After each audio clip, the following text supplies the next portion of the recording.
Hello and welcome to this brief presentation about KnowBe4's new skill security awareness training. My name is Greg Crass. I'm the Chief Product Officer, and I'm going to be doing a platform demonstration today. I have a few brief slides, and then I promise I will jump directly into the demo. First of all, a little bit about KnowBe4. We are in the Tampa Bay area. We've been doing this for a little over a decade now, and probably the most important part here is that we are founded, myself included, the CEO and many members of the R&D, by people that came out of the security space, making things like endpoint security, secure email gateways, antivirus, and that sort of thing. And we realized that there was a problem, that the human element wasn't being addressed, and the rest, as they say, is history. This next slide, and I do promise it's the last one I have here, goes a little bit into what we do and how we do it. I'll direct your attention to the graph on the right-hand side. You can see there that there is an initial phish-prone percentage. We always recommend that all organizations do a baseline test to their users to get a feel for where they are. And across all of our accounts over the last 10 years, we've found that average to be about 31% of all users will fall for that first phishing test, which means that 1 in 3 people are clicking. What's really important is that after 3 months, we cut that number in half, and then even better, over the course of a year, we continuously see improvements in the organization.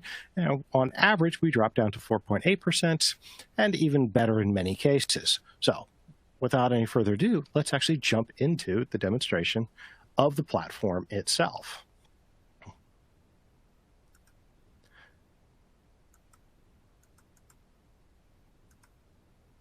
All right, what you'll be seeing here is the admin console.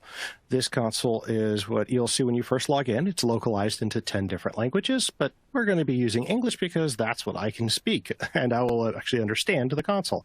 First, you will see the organization's risk score at the top.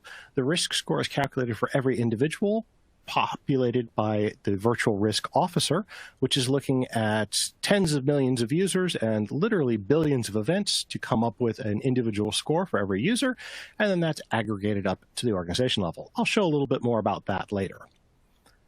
Here are the results of your most recent phishing campaigns. We do campaigns that are either one-time or ongoing, and here you can see where your organization sits, and you can do some benchmarking. So perhaps you're in the government and you're looking to see what your baseline should be, 28%, and let's say you're a large government. So 24.8% in a large government, but after 1 year, we see that drop down to 7.1. So just an example of what you can look for in the console. There's several other areas that have benchmarking like this.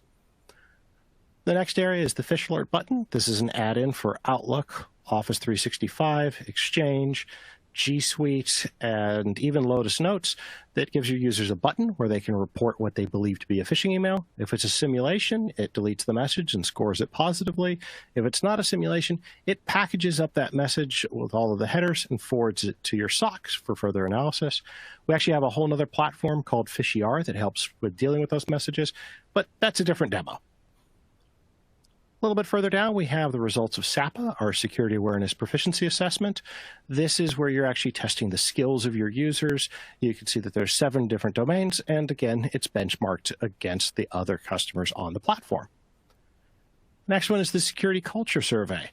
One of the big points on security awareness training and security as a concept is that you can lead a horse to water, but it doesn't mean you're going to make them drink. Same thing goes with users. You'll be surprised to find that some of the most educated, most technologically minded people are the ones that end up clicking on phishing emails because they just kind of don't have it first and foremost in their mind.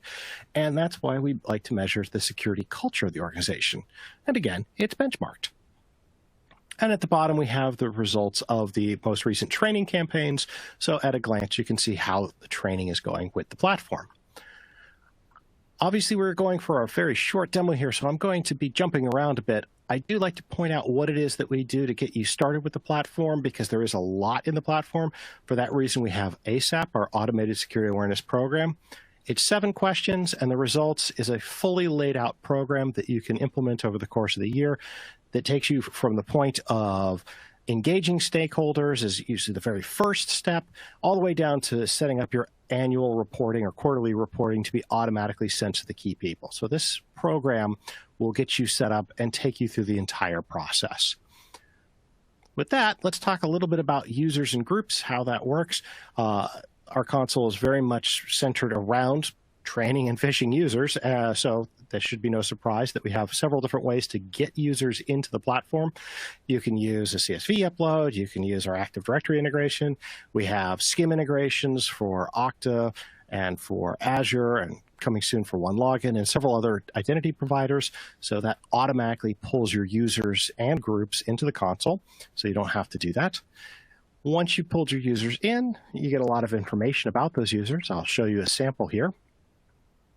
Oh, Fritz is a good example user.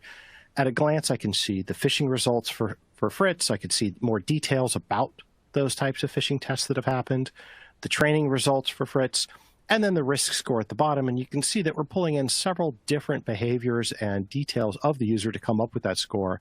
Exposure is looking at breaches. Job function is looking at organizational hierarchy and the job title. Behavior is how they actually deal with those simulated phishes that are coming in. Training is what training they've done or not done. And then the booster is something that the admin can set. You can also affect this particular graph using what we refer to as our user event API, where you can push your own things onto the user's timeline, which I can actually show you here, which shows you all of the different events that have happened with the user. In fact, these top ones are examples of using that PhishER platform where the user has either reported or had messages pulled out of their mailbox by that platform. Other details on here are the full training history, the certificates that can be pulled down, and all the phishing results. One last thing I want to talk about is groups. Because there's oftentimes many users in the platform, you're really going to be targeting them as groups of users for the training, the phishing, and for reporting purposes. And for that reason, we have 3 different types of groups. We have groups like this accounting group at the top, which is handled by user provisioning, whatever user provisioning you may be using. So in this case, perhaps you're using SCIM and the Azure identity provider. If you have an accounting group there, it will be mirrored on the KnowBe4 side. The auditors is an example of an ad hoc or console group where it's just something that you've created inside of this platform. And then probably one of the most important ones for workflow automation are these smart groups. Smart groups are groups that are based off of criteria. So I'll drill into one of those to give you an example. This is the Midwest clickers. So you have 2 rules or criteria on here.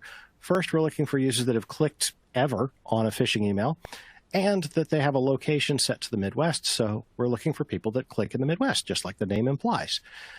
There are a lot of different criteria. You can look at things like user date, maybe the date that the user was added to the console. Well, perhaps you have a training that you push your users through 1 week after they've started. Create a smart group that says, give me everybody that's never done blah, blah, blah training and was added in the last week, and they will end up in this group, and the group can automatically be enrolled in your onboarding training.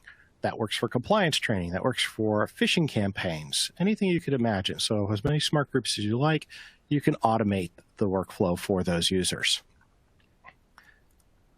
Let's take a moment here just to look at some of the phishing features that we have on the platform. Everything is done at a campaign level. Campaigns are either one-time or ongoing.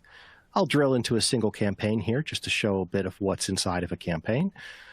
I can drill into the details of every type of failure. We track clicks on messages, replies to messages, the opening of Office attachments, zip files, PDFs, HTML documents, the enabling of macros in Office documents. And if they've clicked on something and they get presented with a page, we can actually look to see if they're entering data and trying to submit it. When it comes to actually phishing, you're going to need to send something to the user. We can use email templates for that. These are my personal templates in here. These are the ones that I've created from scratch or ones that are based off of PhishFlip. This is where a user has reported a phishing email and we've turned it into a template automatically.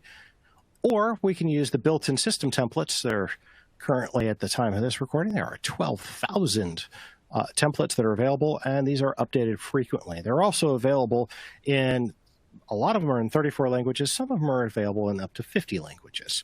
So these are all built in. You can use them as is or modify them. If I wanted to take any one of these templates, let's say I wanted to take this LifeLock one, I can go in here. I can see the template. If I wanted to, I could actually modify anything about it. I could spoof a domain, or I can just change what happens when a person actually clicks on it. So if I make a change on this particular template, it becomes one of mine. I can preview it, and then if I wanted to go ahead and see what would happen when a user clicks on it, I can click on it and see what the result is for the user. In this case, I'm actually embedding the message that was sent to the user in the page that the user sees, and I'm highlighting everything that the user should have seen. So those red flags are also translated and localized into 34 different languages, and you can make your own if you like. Another example of something you do with phishing are the landing pages. That was an example of a landing page that looks and like the message that was sent. We have built-in system pages. If we wanted a system page that looks like a, let's say, Dropbox, for example, I can look at what one of the ones that are built in here looks like Dropbox, acts like Dropbox. It's not actually Dropbox. User tries to log into this, we'll record that they tried to, but we won't keep any of the actual details. All right, next thing you're going to be using the platform for a lot is training. In order to talk about training, we have to talk about content. We have amassed the largest security awareness training content in the industry. There are over 1,000 pieces of content in here. This content includes things such as training modules, which are interactive, may have quizzes and knowledge checks, games, videos, episodic videos, and then PDFs and artwork so that you can use something that you may email around or print and put into the different break rooms. I can give an example of one of these here. I'm very much a fan of our Inside Man series. I can take a preview of this inside of the mod store and see all of the different episodes. We're up to season 4 now of this whole program, and it is quite a wild ride. And there's 12 episodes in every season, so it makes for a very easy monthly training campaign just to keep your users engaged and interested. Also, if you have any reason that there's content that we don't have, you can upload your own content into the platform using SCORM or MP4 files, and we'll put that into our LMS. Going back into the mod store, one thing I also want to point out is not all of the training in here is security awareness based. We also have another subscription level that called Compliance Plus, which targets compliance training. We had quite a few customers that were looking for our style of training, but for compliance needs. So we've been adding that. We're up to 156 pieces of content that are part of the Compliance Plus package. While we're talking about this, we should actually show what the interface looks like for the end users. The entire platform comes with an LMS so that your users have a place to take their training. This is also localized into 34 languages. It's also customizable. You can change the color of the logo. You can change what tiles are being showed to the user. This is an example where we're showing the user the phishing results, the risk score, the badges that they've earned, and the leaderboard.